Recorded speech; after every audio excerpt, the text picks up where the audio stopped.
Hey guys, మేమైతే దర్శనం అయిపోయింది. దర్శనం అయిపోయినాక కొంచెం రెస్ట్ తీసుకున్నాం. అండ్ ఇప్పుడు లంచ్కి వెళ్ళి మేము నాసిక్ త్రయంబకేశ్వర్కి వెళ్తాం. సో అక్కడ చూద్దాం ఎలా ఉంటుందో. సో గైస్, మేము ఇప్పుడైతే నాసిక్ త్రయంబకేశ్వర్ వెళ్తున్నాము. అది 280 కిలోమీటర్స్ ఉంది.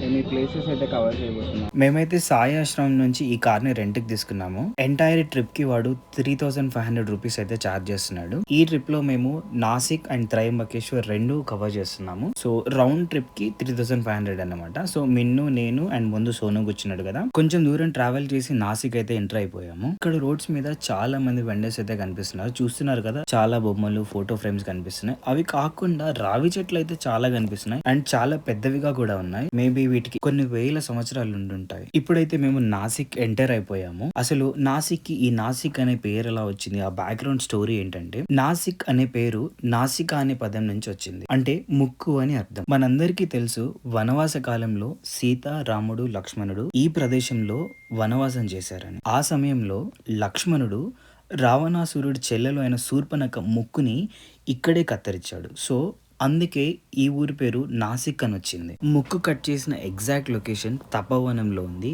ఈ వీడియోలో ముందు చూపిస్తాను. అంతేకాదు, రావణాసురుడు సీతాదేవిని ఎత్తుకెళ్లిపోయిన ప్లేస్ కూడా ఇదే. సీతారాములు వాళ్ళ 14 years వనవాసంలో పార్ట్గా ముందుగా అయోధ్య నుంచి శృంగవేర్పూర్ అయితే చేరుకున్నారు. అక్కడ నుంచి గంగా నది మీద వాళ్ళు పడవలో ట్రావెల్ చేసి ప్రయాగ్రాజ్ అయితే రీచ్ అయ్యారు. ఇక్కడ ప్రయాగ్రాజ్ లో ఉన్న భరద్వాజ్ మహర్షి ఆశ్రమం అయితే చేరుకున్నారు. అక్కడ భరద్వాజ్ మహర్షి వీళ్ళని చిత్రకూట్ ప్లేస్ లో ఉండమని అయితే చెప్పారు. ఆ మహర్షి చెప్పినట్టు సీత, రాముడు, లక్ష్మణుడు చిత్రకూట్ అయితే చేరుకున్నారు.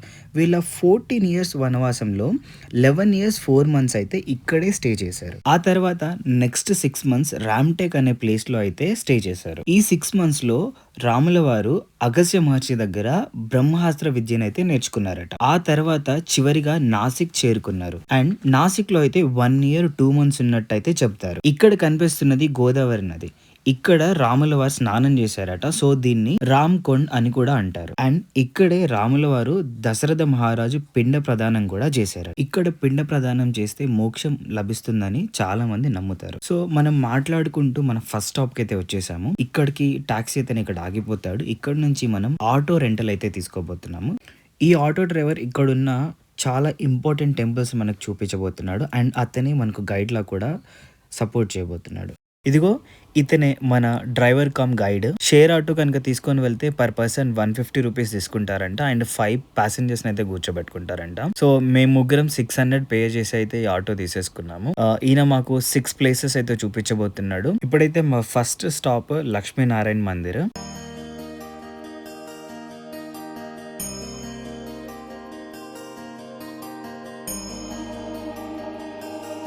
ఇదే లక్ష్మీనారాయణ మందిర్. ఎవ్రీ 12 years కి ఒకసారి కుంభమేళ జరుగుతుంది కదా. నాసిక్ లో ఈ లక్ష్మీనారాయణ టెంపుల్ నుంచే కుంభమేళ స్టార్ట్ అవుతుందంట. మాతో పాటు మీరు దేవుడిని దర్శించుకోండి. ఇప్పుడైతే పెద్దగా జనాలు లేరు. బట్ కుంభమేళ టైంలో మేము ఆటో ఎక్కిన దగ్గర నుంచి ఇక్కడ వరకు క్యూ అయితే ఉంటుందంట. సో ఈ టెంపుల్ ఆ టైంలో చాలా రష్గా ఉంటుంది. బట్ ఇప్పుడైతే జనాలు లేరు. టెంపుల్ చాలా ప్రశాంతంగా ఉంది అండ్ చూడడానికి చాలా బాగుంది. మేము దేవుడి దర్శనం తీసుకొని ఒక 2 minutes కూర్చొని అలా టెంపుల్ చుట్టూ అయితే తిరిగాము.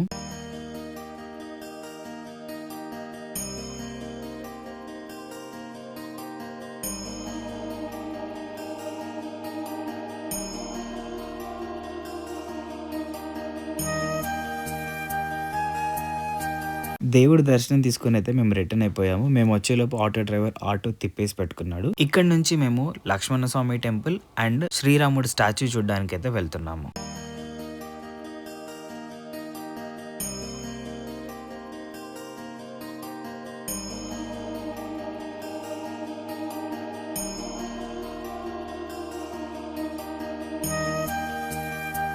ఇప్పుడైతే మేము లక్ష్మణ స్వామి టెంపుల్కి వచ్చాము.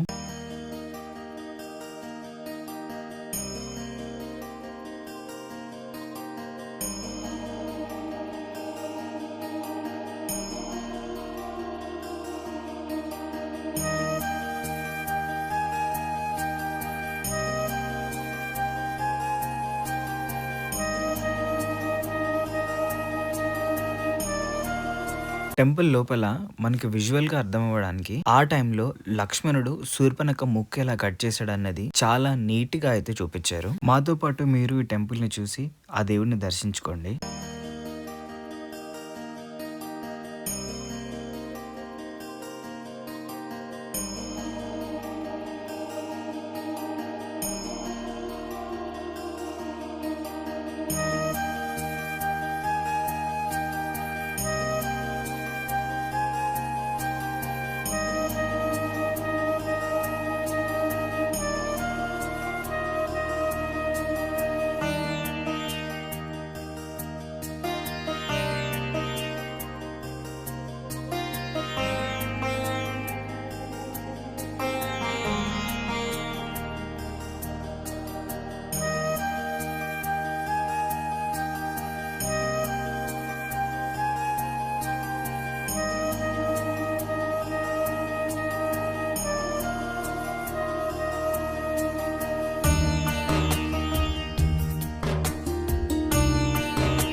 లక్ష్మణస్వామి టెంపుల్ కు ఆపోజిట్ గానైతే ఒక పెద్ద రాముల వారి విగ్రహం అయితే ఉంది. పదండి మాతో పాటు మీరు ఆ విగ్రహాన్ని చూసి దేవుడి దర్శనం చేసుకుందాం.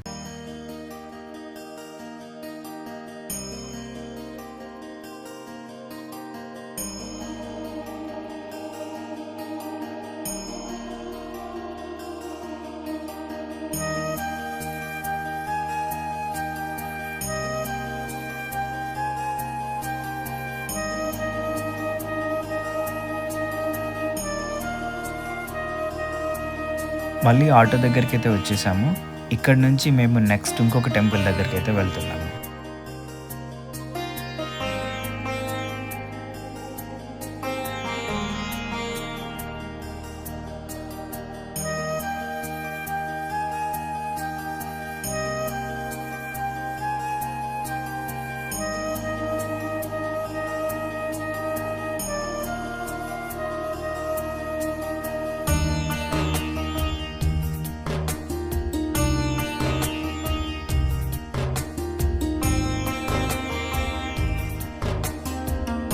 ఇప్పుడైతే మేము రావణాసురుడు సీతాదేవిని ఎత్తుకెళ్ళిన ప్లేస్కి అయితే వచ్చాము. रावणासुर है, back side new temple development है। इस रोड से बैक साइड रिवर लक्ष्मण रेखा है। सीता अम्मा रेखा क्रॉस करके रावणासुर को भिक्षा दिया। रावण सीता अम्मा को यहाँ से किडनैप करके लंका ले गए। सीता अपहरण स्थल है। हर टेम्पल में राम लक्ष्मण सीता, सीता राम अंजनी स्वामी, अकेली सीता देवी रावणासुर भिक्षा दे है। ये कृष्ण भगवान है, सीता पाद है, सीता अपहरण स्थल है। बैक साइड पंचवटी है, लेक तपोवन, दंडकवन, दंडकारण्य फॉरेस्ट है। परिणाम दर्शन कर।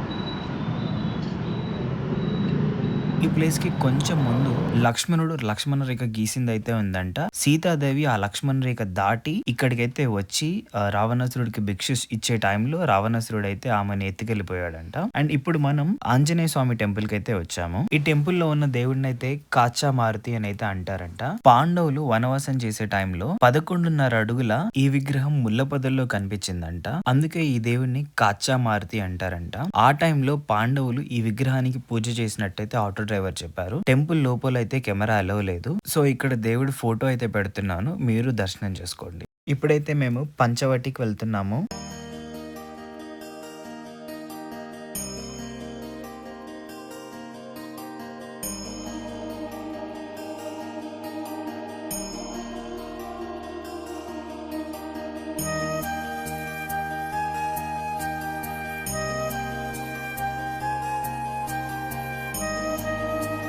ఇప్పుడైతే మేము పంచవటి చేరుకున్నాము. ఈ ప్లేస్ కి పంచవటి అని పేరు రావడానికి రీజన్ ఏంటంటే ఇక్కడున్న ఈ 5 ట్రీస్ ఎట ఈ 5 మర్రి చెట్లని బేస్ చేసుకొని ఈ ప్లేస్ కి పంచవటి అని పేరు వచ్చిందంట. ఈ మర్రి చెట్లకు ఆనుకొని ఒక టెంపుల్ అయితే ఉంది. ఈ టెంపుల్ ని సీతా గుహ అంటారంట. వనవాసం టైంలో సీతాదేవి బంగారు మాయలేడిని చూసి దాన్ని తీసుకురమని రాముల వారికి చెప్పినప్పుడు ఈ గృహలోనే సీతాదేవి 1 డే 1 నైట్ ఉన్నారట. అందుకే దీన్ని సీతా గుహ అంటారంట. ఈ గుహలోనే శివలింగం ఉంది. వనవాస కాలంలో సీతాదేవి ఈ గుహలో ఉన్న శివలింగాన్ని అయితే పూజించేదట. మేము కూడా వెళ్ళి దర్శనం చేసుకున్నాము. లోపలికి కెమెరా అలౌ లేదు, సో దట్ లైక్ మేము చూపించలేకపోతున్నాము.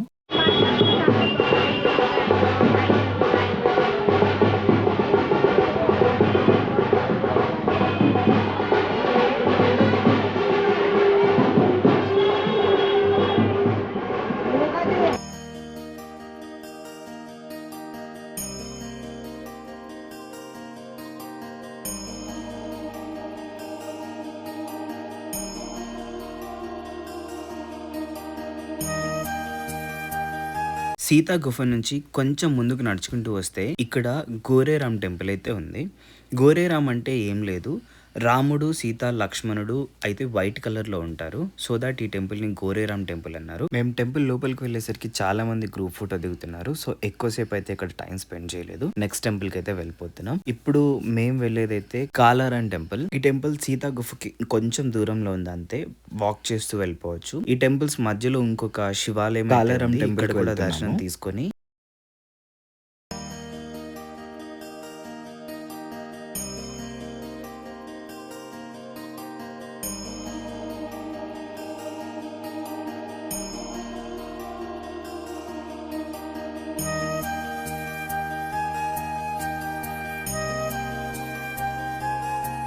ఇదే కాలారాం టెంపుల్.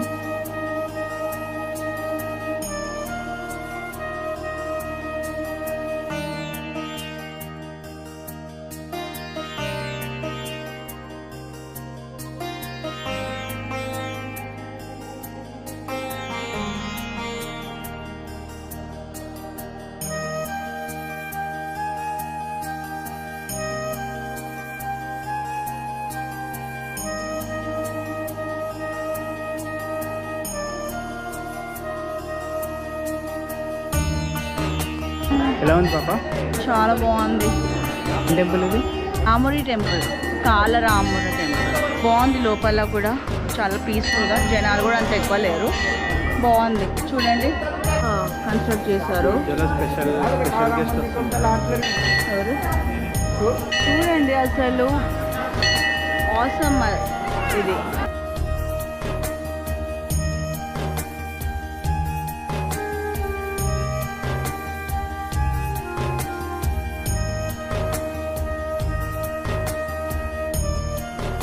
ఇప్పుడైతే మేము త్రివేణి సంగమం దగ్గరకు వచ్చాము.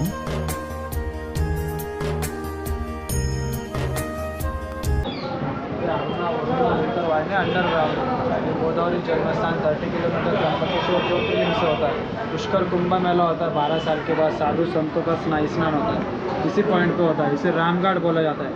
उनके पिता थे ना दशरथ राजा, मोक्ष प्राप्ति के लिए पिंड दान कर रहा था राम रावण ने वनवास काल में. इसी पॉइंट पे पिंड दान करके स्नान किया था, इसलिए बोला जाता है रामघाट. नीचे जाना, पानी का छिटा मार के ऊपर आना. यहाँ अर्धा नारेश्वर मंदिर, बैक साइड कपालेश्वर मंदिर है. जो ऑल भारत में विदाउट नंदी एक मंदिर है. विदाउट नंदी शिवलिंग कपालेश्वर. यहाँ पे शिव भगवान ने नंदी को गुरु माना है. जाके आता है. సో మన ఆటో డ్రైవర్ ఏం చెప్తున్నాడంటే దీన్ని త్రివేణి సంగమం అంటారంట. అంటే 3 రివర్స్ కలిసిన ప్లేస్. 3 రివర్స్ ఏంటంటే అరుణ, వరుణ, గోదావరి. వీడియో స్టార్టింగ్ లో చెప్పినట్టు ఇక్కడ పిండ ప్రదానం చేస్తే మోక్షం లభిస్తుందని అందరూ నమ్ముతారు. అండ్ ఈవెన్ రాముల వారు దశరథ మహారాజు పిండ ప్రదానం కూడా ఇక్కడే చేశారట. అందుకే దీన్ని రామ్ ఘాట్ అని కూడా పిలుస్తారంట. అండ్ ఎవ్రీ 12 yearsకి ఒకసారి వచ్చి కుంభమేళ కూడా ఇక్కడ నుంచే స్టార్ట్ అవుతుందంట. సో మీరు కూడా మాతో పాటు ఈ పుణ్యక్షేత్రాన్ని దర్శనం చేసుకోండి.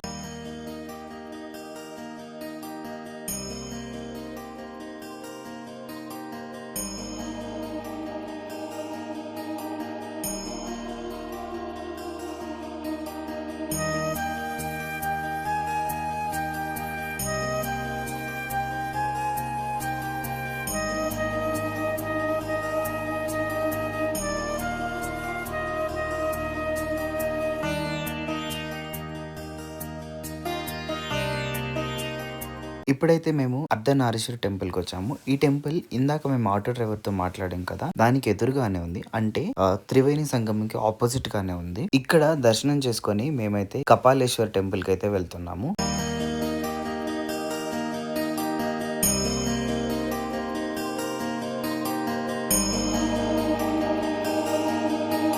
ఇదే కపాలేశ్వర్ టెంపుల్. ఈ టెంపుల్ చిన్న కొండ పైన ఉంటుంది. మనం ఇలా కొంచెం దూరం అలా స్టెప్స్ ఎక్కితే టెంపుల్ వచ్చేస్తుంది. అన్ని టెంపుల్స్ లో మనం చూసినట్టు ఈ టెంపుల్ లో అయితే శివుడి ముందు నంది ఉండదంట. ఎందుకు అంటే ఒకసారి బ్రహ్మదేవుడు శివుడిని బాగా సతాయించాడంట. సో శివుడికి కోపం వచ్చి బ్రహ్మదేవుడు తల నరికేశాడంట. అలా చేయడం వల్ల మహాశివుడికి బ్రహ్మ హత్య పాతకం అయితే చుట్టుకుందంట. ఈ దోషం పోగొట్టుకోవడానికి మహాశివుడు చాలా ప్లేసెస్ తిరిగాడంట. లాస్ట్ కి గోదావరి నదిలో నందీశ్వరుడు స్నానం చేసి ఈ దోషం పోగొట్టుకోవడం చూసి నందీశ్వరుని గురువుగా భావించి తన దోషం అయితే పోగొట్టుకున్నాడంట. తర్వాత మహావిష్ణువు కోరిక మేరకు ఇక్కడ వెలిసారంట. నందీశ్వరుని గురువుగా భావించడం వల్ల ఇక్కడ వెలిసినప్పుడు తన ముందు కూర్చోవద్దని మహాశివుడు కోరారంట. అందుకే ఈ టెంపుల్లో శివుడి ముందు నంది అయితే ఉండదు. అండ్ ఇంకొకటి ఏంటంటే ఈ టెంపుల్ ని కనుక దర్శిస్తే 12 జ్యోతిర్లింగాల్ని దర్శించినంత పుణ్యం వస్తుందంట.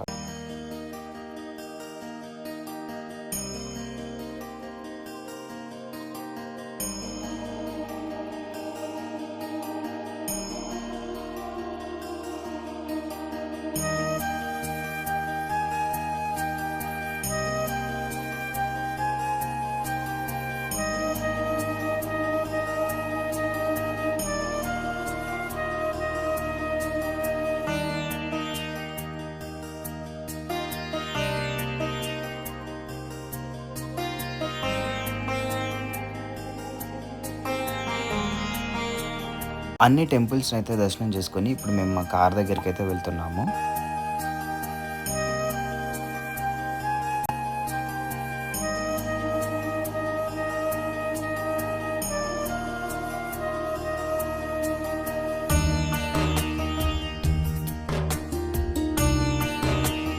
ఇప్పుడైతే మేము మా కార్లో త్రయంబకేశ్వర్ జ్యోతిర్లింగాన్ని దర్శనం చేసుకోవడానికి అయితే వెళ్తున్నాము. ఇప్పటి వరకు మీరు మా వీడియో చూసినందుకు థ్యాంక్స్ ఏ లాట్. మీరు కనుక మా వీడియో ఫస్ట్ టైం చూస్తున్నట్టయితే ప్లీజ్ మా ఛానల్ సబ్స్క్రైబ్ చేసుకోండి. సబ్స్క్రైబ్ చేసుకోవడమే కాదు, ప్లీజ్ పైన బెల్ ఐకాన్ ని క్లిక్ చేయండి. సో దట్ మేము నెక్స్ట్ రిలీజ్ చేసే వీడియోస్ అన్ని మీకు వస్తాయి. అండ్ మీ వాల్యుబుల్ కామెంట్స్ తో మాకు చెప్పండి వీడియో ఎలా ఉందన్నది.